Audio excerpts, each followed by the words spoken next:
میرے بھائیوں، موت کے وقت انسان دو کیفیت میں ہوتا ہے۔ کچھ لوگوں کی روح ایسے نکل رہی ہوتی ہے کہ ان کے رگ رگ میں وہ پھنس رہی ہوتی ہے وَلَوْ تَرَى اِذْ يَتَوَفَّى الَّذِينَ كَفَرُوا الْمَلَائِكَةُ يَضْرِبُونَ وُجُوهَهُمْ وَأَدْبَارَهُمْ۔ کاش تم دیکھ سکتے وہ منظر جب اللہ کے فرشتے نافرمانوں کی روح کو نکال رہے ہوتے ہیں تو ان کے منہ پہ بھی مارتے ہیں، ان کی کمر پر بھی مارتے ہیں۔ اور اخرجوا انفسکم اليوم، نکالو آج اپنی روحوں اور جانوں، اب تم بچ نہیں سکتے ہو۔ وہ پیچھے ہٹنا چاہتے ہیں، رب ارجعون، مجھے واپس کر دے تھوڑی دیر کے لیے، لعلی اعمل صالحا، اب میں پورا ٹھیک مسلمان بن کے چلوں گا۔ تو اس کے جواب میں ہوتا ہے، اور حدیث پاک میں آتا ہے کہ ملک الموت اترتا ہے، اس کے ساتھ 4 فرشتے ہوتے ہیں۔ وہ 4 فرشتے آتے اس کی پٹائی شروع کر دیتے ہیں۔ ابھی پرسوں یہ حدیث میں نے پڑھی ابن ماجہ میں کہ ملک الموت کہتا ہے ایتھا النفس الخبیثہ کانت فی الجسد الخبیث، اے خبیث روح جو خبیث جسم میں تھی، اخرج، باہر آؤ۔ اب وہ واپس تو ہو نہیں سکتا، اپنے آپ کو روک تو سکتا نہیں، تو وہ حیران پریشان خوف زدہ، تو اس کے جواب میں اس کو ملک الموت کہتا ابشری بحمیم وغساق وآخر من شکلہ ازواج، تیار ہو جا خوفناک عذاب کے لیے اور کھولتے پانیوں کے لیے، کانٹے دار جھاڑیوں کے لیے اور بے شمار عذاب کی شکلوں کے لیے۔ تو اس کی روح کو جب کھینچتے ہیں تو رگ رگ سے وہ کٹ کے نکلتی ہے، تو سارا وجود زیر و زبر ہوتا ہے، سکرات کا درد ساری دنیا کے دردوں پر حاوی ہے۔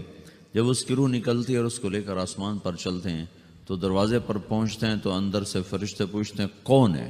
کہتے ہیں فلاں کا بیٹا ہے۔ کہا نفس خبیثہ فی الجسد الخبیث، یہ تو وہی بدماش ہے جو بدماش جسم میں تھا، یہ وہ بدبخت روح ہے جو بدبخت جسم میں تھی، اس کے لیے آسمان کے دروازے نہیں کھل سکتے، اسے واپس کر دیا جائے۔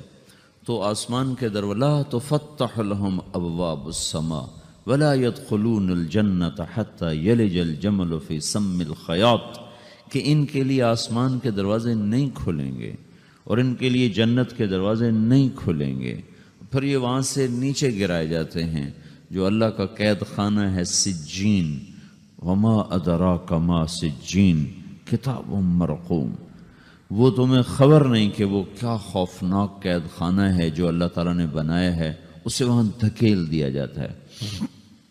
پھر قیامت تک اس کے لیے انتظار کی گھڑیاں ہیں اور عذاب کی شدت ہے۔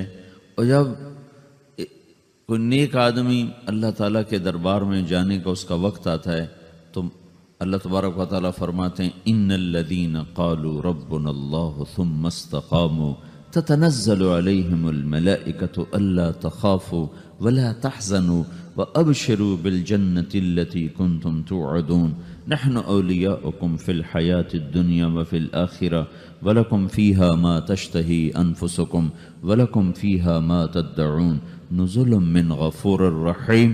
جب کوئی نیک مرد عورت کے جانے کا وقت آتا ہے تو اس کے لیے بھی فرشتے آتے ہیں اور آ کر اس کو خوشخبری دیتے ہیں اور آ کر اس کو تسلی دیتے ہیں کہ آپ غم نہ کریں، پیچھے والے بھی آپ کو مل جائیں گے، آپ خوف نہ کریں، آگے ساری منزلیں آپ کے لیے آسان ہیں، آپ کے لیے جنت بھی تیار ہے، رب بھی مہربان ہے۔ اور حدیث پاک میں آتا ہے کہ ملک الموت اور 4 فرشتے آتے ہیں، وہ 4 فرشتے اس کو سہلاتے ہیں، دباتے ہیں کہ موت کا درد اسے محسوس نہ ہو۔ اور ملک الموت فرماتے ہیں ایتھا النفس الحمیدہ کانت فی الجسد الحمید اخرجی، اے نیک روح جو نیک جسم میں تھی باہر آؤ۔ کیا کرو؟ وابشری بروح وریحان ورب راض عنک غیر غضبان، آپ کو بشارت ہو آپ کے لیے جنت تیار ہو چکی ہے اور وہاں کی ساری نعمتیں آپ کے لیے میسر ہو چکی ہیں اور اللہ آپ پہ راضی ہو چکا ہے اور اللہ آپ پہ خوش ہو چکا ہے۔ اس پر اس کی روح کو نکالا جاتا ہے، پھر سارے فرشتے اس کو استقبال کے ساتھ جب آسمان پر لے جاتے ہیں تو اندر سے پوچھتے ہیں کون ہے؟ کہ فلاں کا بیٹا، فلاں کی بیٹی۔ کہتے ہیں نفس حمیدہ فی جسد حمید، یہ تو نیک روح تھی جو نیک جسم میں تھی، مرحبا بہی، اس کو ہم سب استقبال کس کا کرتے ہیں، اور ایک دم آسمان کے دروازے کھلتے ہیں، پھر وہ پہلا دوسرا تیسرا چوتھا سارے آسمان پار کرتا ہوا اللہ پاک کے عرش کے نیچے کے جا کر، مرد ہے یا عورت، وہاں جا کر سجدے میں سر رکھتا ہے، اور اللہ تعالیٰ فرماتے ہیں ہاں اس نے ہمیں خوش کیا، ہم اسے خوش کریں گے، اور اس کو عافیت کے ساتھ وہاں آسمان میں، پہلے آسمان سے لے کر اللہ کے عرش تک یہ سب ویٹنگ روم بنے ہوئے، جہاں اللہ اپنے اپنے درجات کے مطابق جنت والوں کو ٹھہراتا ہے، اور وہ انتظار گاہ ہے، اور وقت ختم ہو جاتا ہے، لہٰذا انتظار کی جو تکلیف ہے وہ بھی ختم ہو جاتی ہے، وقت ختم تو انتظار کا احساس ختم، اور ٹائم کے گزرنے کا احساس ختم۔ تو جیسے اصحاب کہف کو اللہ نے غار میں داخل کر کے تو غار کے اندر سے وقت کو نکال کے باہر پھینک دیا، باہر 300 سال گزرے، اندر آدھا ہی دن گزرا تھا۔ وہ جب اٹھے ہیں تو وہ 25 برس کا نوجوان 325 سال کا ہو کے نہیں اٹھا، وہ 25 سال کی عمر میں اٹھا ہے، نہ ناخن بڑا ہے، نہ مونچھیں بڑی ہیں، نہ ان کی داڑیاں لمبی ہوئی ہیں، چونکہ تو زندہ تھے، مر نہیں گئے تھے، تو زندہ کے تو بال بھی بڑھتے ہیں، ناخن بھی بڑھتے ہیں، لیکن وہ اس طرح اٹھے کہ 300 برس گزر گئے، اور 25 برس کا نوجوان 25 سال کی عمر میں اٹھا ہے، 20 برس کا 20 برس کی عمر میں اٹھا ہے، اور وہ کہنے لگے کم لبثنا، بھائی کتنا ٹھہرے ہیں، کہ یومن او بعض یومن، لگتا ہے کوئی دن آدھا دن ٹھہرے ہیں۔ وہ صحیح کہہ رہے تھے، باہر اللہ تعالیٰ نے وقت کی گھڑی کو چلائے رکھا، اور اندر غار میں اس کو سوئچ آف کر دیا، نکال دیا، کہ یہاں وقت کو داخل نہیں ہونے دیا، تو وقت کے گزرنے سے جو بھی اثرات مرتب ہوتے ہیں وہ ان پر مرتب نہیں ہوئے، تو وہ 20 آدھا ہی دن کے بعد اٹھے ہیں، باہر 300 سال، اندر آدھا دن۔ یہی کچھ اللہ تبارک و تعالیٰ برزخ میں کر دیتا ہے، وقت کو ختم کر دیتا ہے، گزرنے کا احساس نہیں ہوتا ہے۔ تو اس طرح میرے عزیزو، یہ دو موتیں ہر انسان دیکھتا ہے، یا وہ جنت کے فرشتوں کا استقبال دیکھتا ہے، یا جہنم کے فرشتوں کی مار اور پٹائی کو سہتا ہے۔ رابعہ بصری رحمۃ اللہ علیہ کا انتقال ہونے لگا تو انہوں نے رات کو فوت ہوئی، تو انہوں نے اپنی خادمہ کو بلا کے فرمایا کہ کسی کو بتانا نہیں، جب میں مر جاؤں تو پڑوس میں 2-4 کو بلا کر نا میرا جنازہ پڑھوا دینا، اور جس کرتے میں تہجد پڑھتی تھی وہی میرا کفن بنا دینا، اور صبح بے شک لوگوں کو بتا دینا، میرے مرنے کے بعد میری میت کو رکھنا نہیں، فوراً دبا دینا۔ تو جب ان کا انتقال ہوا تو انہوں نے پڑوس کے 2-4-10-20 آدمی بلائے، اور ان کو تدفین تجہیز سب کچھ ہو گئی، صبح شور مچا کہ وہ رابعہ بصری کا انتقال ہو گیا۔ تو اگلے دن وہ خواب میں اس خادمہ کو ملی اور کہا بیٹی تیری بڑی مہربانی، تو نے میری وصیت کے مطابق عمل کیا۔ اس نے دیکھا کہ انہوں نے ایک خوبصورت سبز لباس پہنا ہوا ہے، تو وہ فرمانے لگیں، انہوں نے سوال کیا کہ آپ کے ساتھ قبر میں کیا ہوا؟ تو وہ کہنے لگی کہ میرے پاس منکر نکیر آئے تھے اور مجھ سے کہنے لگے من رب کی، تیرا رب کون ہے؟ تو میں نے کہا سبحان اللہ، 40 برس جس کو میں نہ بھلا سکی اس کو 4 ہاتھ زمین میں آ کے میں بھول جاؤں گی۔ ان کا 42 برس کی عمر میں انتقال ہوا تھا۔ تو وہ کہنے لگے سبحان اللہ، جس کو میں 40 برس نہ بھولا سکی میں اسے 4 ہاتھ زمین کے اندر آ کے بھول جاؤں گی۔ تو منکر نکیر کہنے لگے اس کا کیا حساب لینا؟ پھر انہوں نے پوچھا کہ وہ آپ کا وہ کرتا کہاں گیا تہجد والا جس میں آپ کو کفن دیا تھا؟ کہا وہ اللہ نے مجھ سے لے لیا ہے اور میرے اعمال کے خزانے میں رکھ دیا ہے، قیامت کے دن میرا وہ کرتا بھی میرے ترازو میں تولا جائے گا، اور مجھے یہ لباس پہنایا ہے جو جنت کا لباس ہے۔ یہ بھی ایک موت ہے، اس طرح بھی لوگ مرتے ہیں۔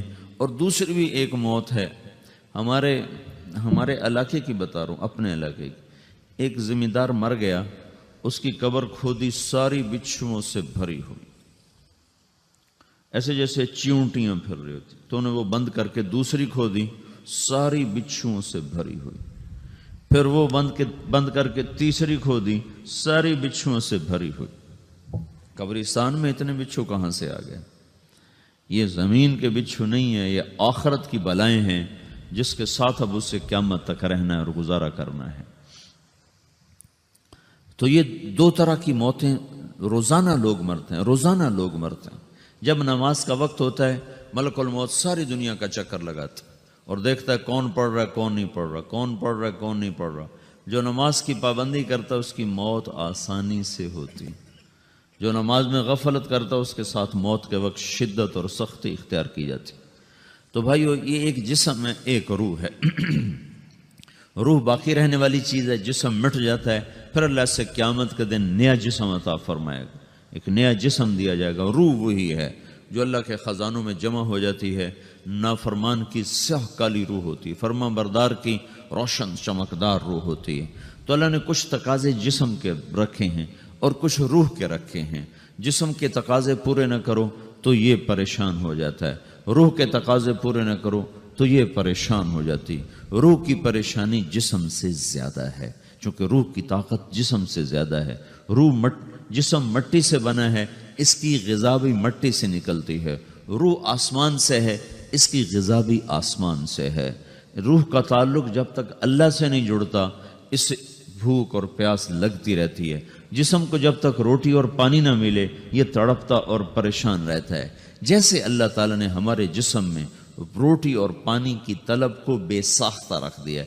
میں بیان کے دوران بھی پانی پی رہا ہوں، آپ دیکھ رہے ہیں کہ میرا حلق سوکھ جاتا ہے، مجھے طلب محسوس ہوتی ہے پانی، حلق سوکھتا ہے پانی کی طرف بھاگتے ہیں، بھوک لگتی ہم روٹی کی طرف بھاگتے ہیں۔ یہ ایک ایسا اندر میں آٹومیٹک سسٹم ہے کہ ہم اس کو آف نہیں کر سکتے۔ یہ سوتے سوتے بھی بھوک کی وجہ سے آنکھ کھل جاتی، سوتے سوتے پیاس کی وجہ سے آنکھ کھل جاتی ہے۔ یہ ایسا خود اللہ تعالیٰ نے ساختہ نظام بنایا ہے کہ آپ اپنے جسم میں روٹی اور پانی کی طلب کو نہیں نکال سکتے۔ میرے عزیزو، ٹھیک اسی طرح اللہ نے انسانی روح میں اپنی طلب رکھ دی ہے اور اپنے رسول کی طلب رکھ دی ہے۔ یہ دو طلب ایسی ہیں کہ یہ آپ کے جسم روح سے نکل نہیں سکتی۔ جیسے بھوکا روٹی نہ کھا لے، پیاسا پانی نہ پی لے، اسے چین نہیں آ سکتا۔ وہ روح جو اللہ اور اس کے رسول سے نا آشنا ہے، جب تک وہ وہاں تک پہنچ نہیں جاتی اسے چین نہیں آ سکتا، اس کا اندر پریشان رہے گا۔ 1997 میں جب جنید جمشید سے میری پہلی ملاقات ہوئی تو اس نے مجھ سے یہ سوال کیا کہ مولوی صاحب، ایک پاکستانی نوجوان جس گلیمر کو خوابوں میں دیکھتا ہے، وہ گلیمر تو مجھے زندگی میں ویسے ہی حاصل ہے، میرے چاروں طرف زندگی کا رقص ہے اور میری زندگی کی ہر خواہش، ہر تمنا پوری ہے، اس کے باوجود میرے اندر اندھیرا ہے، میرے اندر خلا ہے۔ مجھے لگتا ہے میں وہ کشتی ہوں جس کا کوئی ساحل نہیں، جس کی کوئی سمت نہیں، www.dasquran.com۔ ایسا نہیں ہونا چاہیے۔ ایک عام لڑکا تو کہتا ہے ہائے کاش یہ ہوتا، اس کو وہ نہیں ہو رہا تو پھر وہ پریشان ہے، ہائے یہ ہوتا، ہائے وہ ہوتا۔ تو میں تو ہائے نہیں کرتا ہوں، میری تو ہر لذت اور خواہش میرے سامنے تشتری میں سجا کے پیش کی جا رہی۔ میں کیوں ایسا کر رہا ہوں؟ میں ہائے ہائے کیوں کر رہا ہوں؟ میرا اندر ویران کیوں ہے؟ میرے اندر میں خلا کیوں ہے؟ یہ وہی خلا ہے کہ وہ روح کی پیاس کو شراب میں بجھانا چاہتا ہے، وہ روح کی پیاس کو لڑکی میں بجھانا چاہتا ہے، وہ روح کی پیاس کو موسیقی سے بجھانا چاہتا ہے، وہ روح کی پیاس کو دنیا کی رعنائیوں میں 5 اسٹار ہوٹلوں سے بجھانا چاہتا ہے۔ روح کیا جانے روٹی کیا ہے، شراب کیا ہے، پانی کیا ہے، عورت کیا ہے، موسیقی کیا ہے، گھنگرو کیا ہے، پائل کیا ہے، چھنکار کیا ہے، روح کو ان چیزوں کی کیا خبر؟ امریکہ میں ہماری ایک جماعت تھی تو 4 لڑکے 2 لڑکیاں، 4 لڑکیاں 2 لڑکے مسلمان ہوئے۔ تو ایک لڑکے کا نام رکھا تھا ابراہیم، اور اس کو جب پڑھایا نا کلمہ، انہوں نے کہا ہائے، انہوں نے کہا ہائے، اور دونوں ہاتھ یہاں رکھے سینے پر، دل پر، کہا ہائے۔ تو ہمارے ساتھی ہیں ڈاکٹر اختر، وہ کہنے لگے کیا ہوا کیا ہوا؟ کہنے لگا جب سے ہوش سنبھالا یہ جگہ خالی تھی، یہ تیرے کلمہ پڑھانے پر بھر گئی ہے کہ میری خوشی سے ہائے نکل گئی۔ یہ جگہ خالی رہے گی، یہاں شراب نہیں پہنچ سکتی، یہاں نغمہ اور موسیقی نہیں پہنچ سکتی، یہاں تالے لگے ہوئے ہیں، یہاں تک کوئی آواز نہیں جا سکتی۔ دل کے تاروں پر ایک ہی نغمہ چڑھ سکتا ہے اور وہ اللہ کی یاد کا ہے، اور اللہ کی محبت کا ہے، اور اللہ کے رسول کی محبت کا ہے۔ باقی کوئی مضراب ایسا نہیں جو ان تاروں کو چھیڑ سکے، باقی کوئی چیز، آواز ایسی نہیں جو دل کی دنیا پر جا کر دستک دے سکے. یہاں بند دروازے ہیں، یہاں صرف اللہ پہنچے گا، اللہ کے رسول کا تعلق پہنچے گا، باقی کوئی چیز یہاں نہیں جا سکتی.